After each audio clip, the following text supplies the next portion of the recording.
তেলিয়ামুড়া মহকুমা বিদ্যুৎ দপ্তরের উদাসীনতায় বড়সড় অগ্নিকাণ্ড থেকে অল্পেতে রক্ষা পেল গোটা তেলিয়ামুড়া শহর।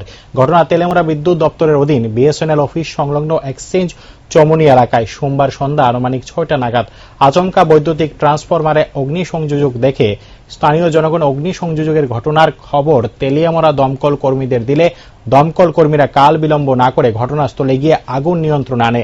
এদিন স্থানীয় জনগণ অভিযোগ করে জানান, দীর্ঘদিন যাবৎ ধরে ট্রান্সফরমার দিয়ে তেল অনবরত বেরিয়ে যাচ্ছে। স্থানীয় জনগণ দীর্ঘদিন ধরে তেলিয়ামুড়া বিদ্যুৎ দপ্তরের ট্রান্সফরমারের বিষয়ে খবর জানিয়ে থাকলেও কোনো অজ্ঞাত কারণে একটিবারের জন্য বিদ্যুৎ দপ্তরের কর্মীরা ট্রান্সফরমারের সংস্কারের কাজে হাত দিচ্ছে না।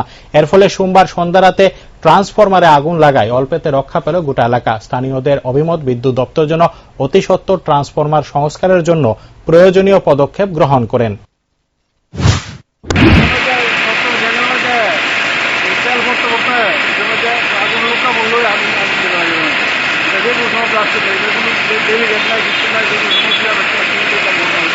বিদ্যুৎ দপ্তর থেকে এই ট্রান্সফরমারটা ঠিক করে না।